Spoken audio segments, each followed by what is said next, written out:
Hey guys, welcome back. Chic with Extreme Pools. Today I'm going to talk about the DE, which stands for diatomaceous earth, which comes from an old skeleton fossil from the rivers and ocean and lakes. The skeleton of the fossil is actually called silica, and it's mined for this purpose today, right?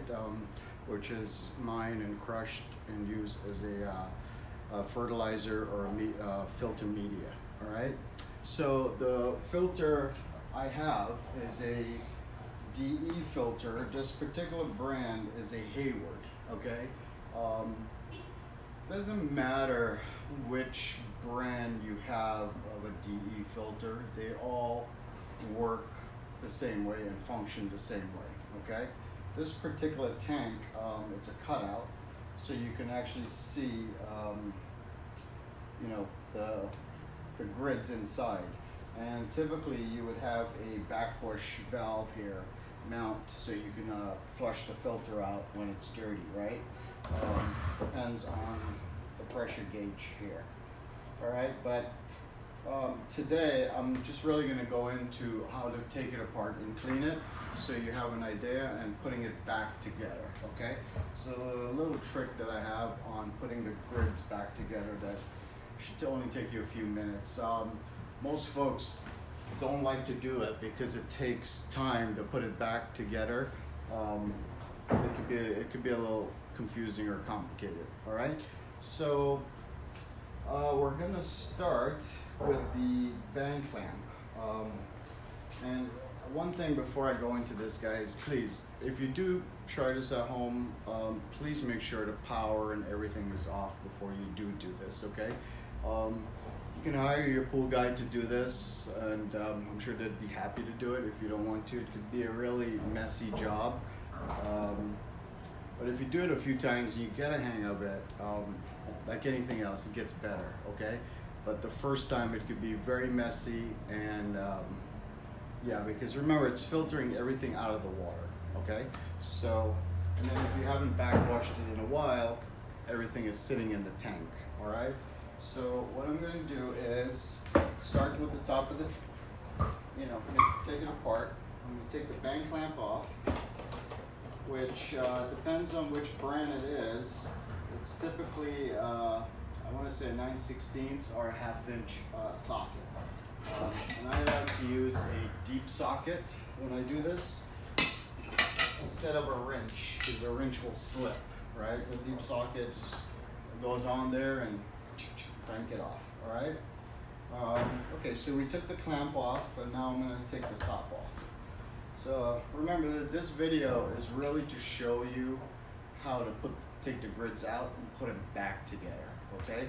I'm not going to spend too much time on all the other stuff, all right? So we'll do that another time, all right? Okay, so I take the top off, set it aside, and if you look inside your tank, you will notice your tank has a pipe right here, okay? That pipe is called the standpipe, and it will be going into the top manifold right here. So what we want to do is we're going to lift it off the pipe straight up and out, okay? Set it aside. Now keep in mind, these grids are new, okay? So they're clean, one, and two, there was no water in them and no dirt on them, so it was really light for me to lift them out. On a typical tank that's been working, it's going to be very heavy to lift that out of the tank, so what I suggest is actually taking it apart in the tank and then taking one out at a time. And in this way you can take out the dirt and the powder and put it in a bag, trash bag, or whatever it is, okay? So let's set this aside. Okay. Oh, by the way, before I move on, let's go over this real quick. This O-ring right here, okay? If it's flat in any way, just replace it.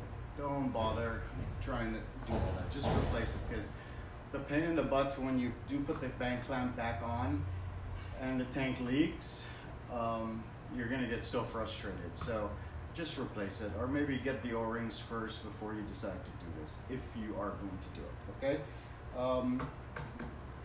Okay, so the O-ring, if it's brand new or it's good, what I like to do before I do anything else is actually wash it off and put it back on the tank and let it sit, so this way it dries. Once it dries, then I can put the lubricant on it, because when it's wet and you put the lubricant, it just slides everywhere, okay? So wash it off first and let it dry, and then, you know, then you can move on to the grids. Okay, so if you do take the grids out and you take them out like this, all right, you will have a nut right here. That's a 1/2 inch. So go ahead and unscrew that nut. You will need probably a needle nose pliers to hold the bar on the inside while you unscrew the nut. Okay, so now once we get the top manifold off, I'm going to set that aside, but before I set that aside, I put my nut in my pocket so I don't lose it. Okay, so now we're going to inspect the manifold, make sure there's no cracks, it's not damaged in any way, because if it is, even if it has some hairline cracks, you want to replace it, okay? Because what will happen, it'll end up cracking once you put it back in the tank. Once it gets under pressure and all that, you know, don't wait, don't silicone it, just go get a new manifold and put it on, okay? This particular manifold is an off-brand. If you have a Hayward tank or a Pentair or a Jandy, you will have a little screen on top of the manifold, which is for the air to get out of the manifold. Just, you could unscrew them or pull them out or something, right, while you do what you have to do, and then you can put it back on later. Do remember to put it back on, okay? Because if you don't, then dirt and everything will go back in there. The reason I like this manifold is because the air bleeder on this is built into the actual manifold. It has the holes right here, as you can see. Right? So that makes it kind of nice, especially when you're ready to put this thing back together, okay? So check the manifold. If it's good, put it aside, okay? And then now what you do is you pull your grids out, and I like to wash them off. So as I'm washing them off, I'm actually checking the grids, right? So this is the throat of the grid.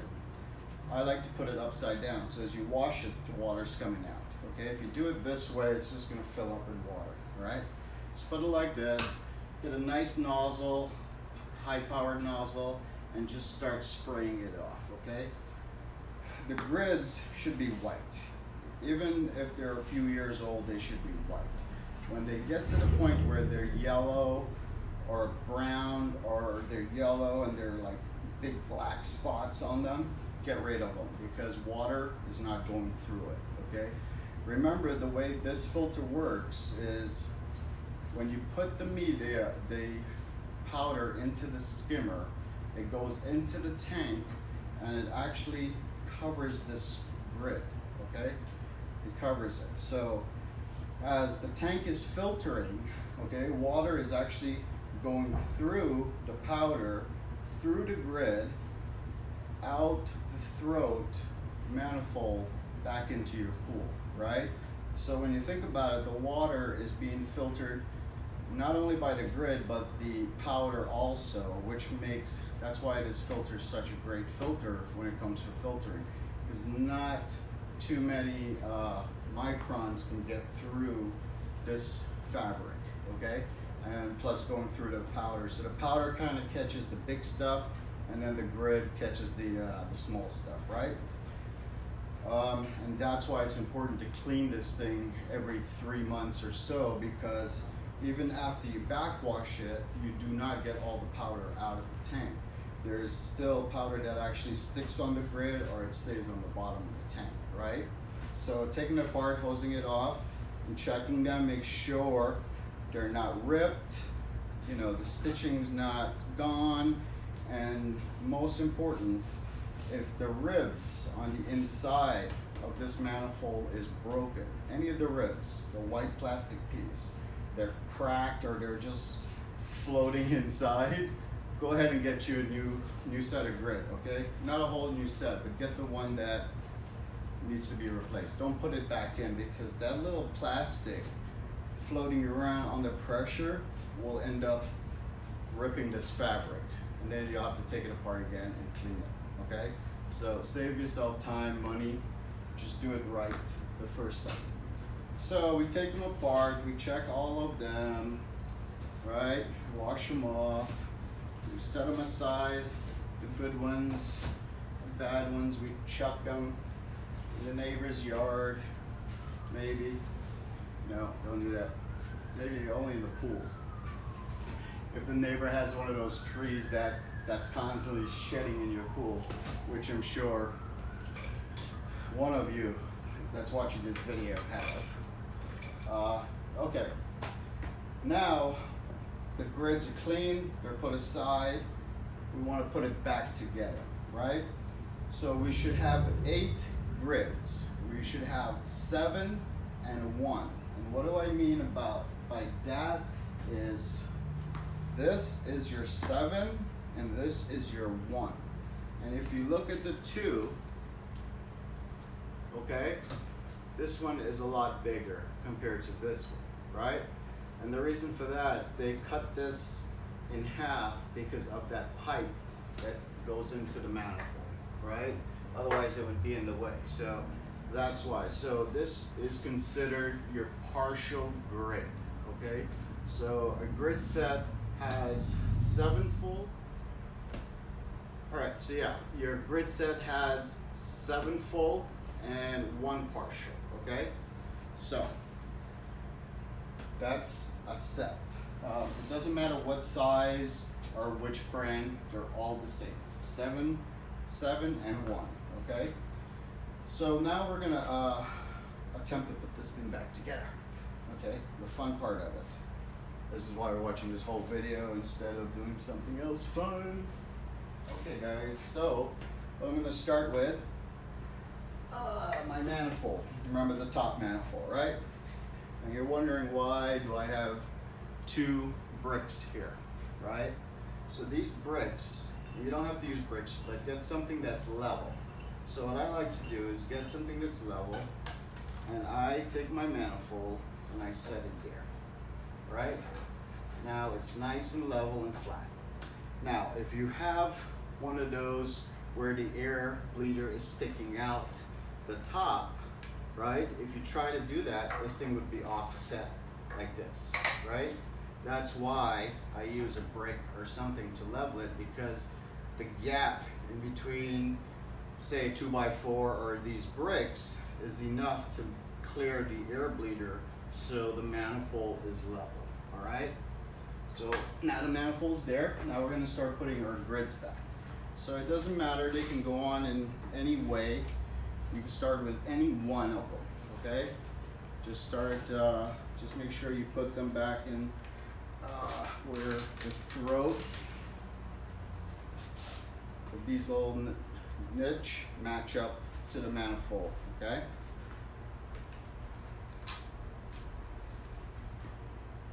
Here's my partial.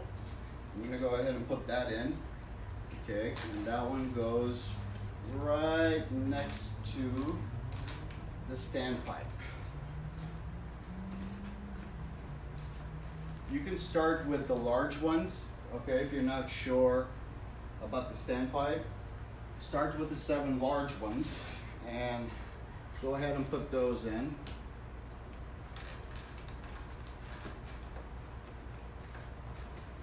Those 7 large ones, put them in all the way on the outside,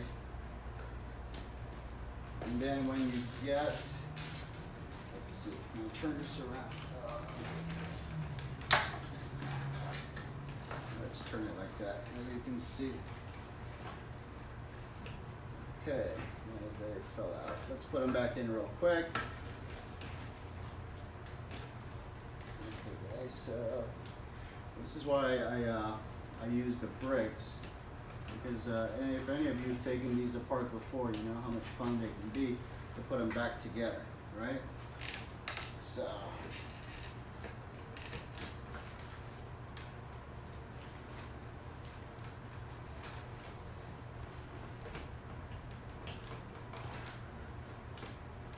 let's see. All right, almost there. Okay, one more. Okay. Oh, it's hot in here, guys. Normally I have the door open to the back, which lets in some nice breeze, but you can hear the traffic, which would be too loud for the video. So, okay. So we got all of them in. I pressed them down to make sure they're all in nice and good. Now, the partial that you should have left, right? See, this is where your standpipe goes. So, the hole closest to the standpipe is where the partial goes, okay? So you can go ahead and put that in. That's right here. And you can see why it's cut off, because of the standpipe right here. So, all my grids are in. Now, this is the fun part, right? But once you have it level, that's what's easy, okay? And that's why you want to level it out. So you get the bottom manifold, you have your rod. Remember, you have your nut in your pocket because you'll need that, okay?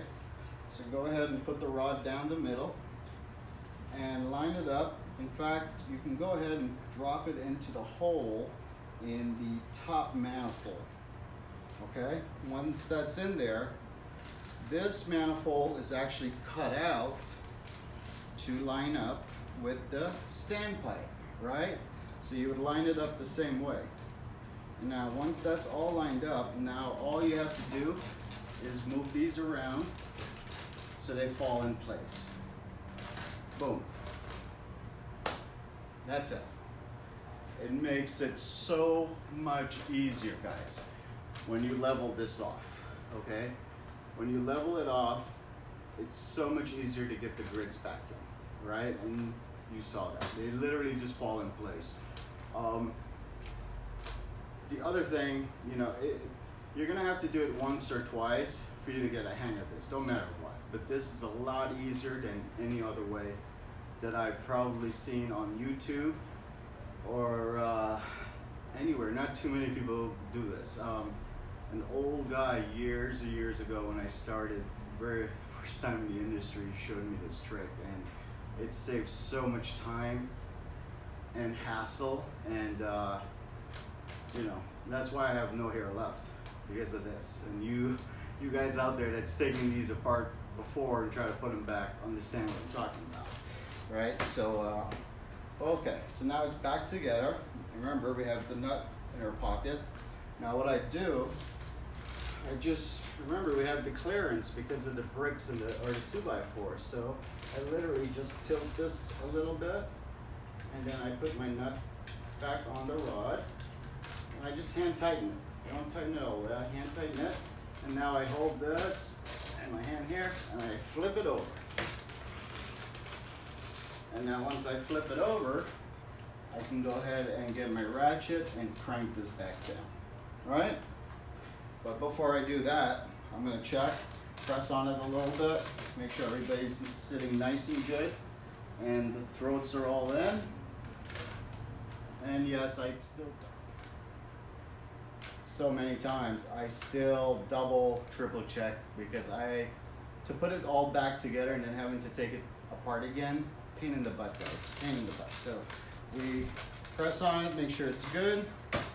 Now you can tighten it up, and you can give it a tap or two. You know, everything's sitting, tighten it back up.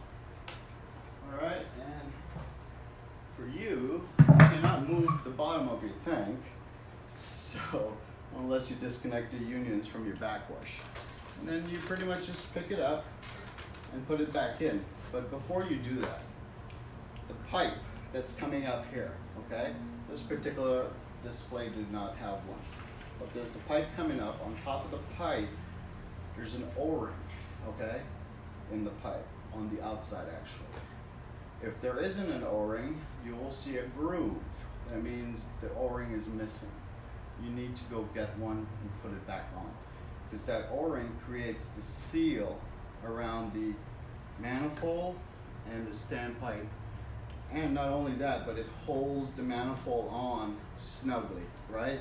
Because remember, water's going in here, right? Or coming out of here, actually, to go back into your pool, right?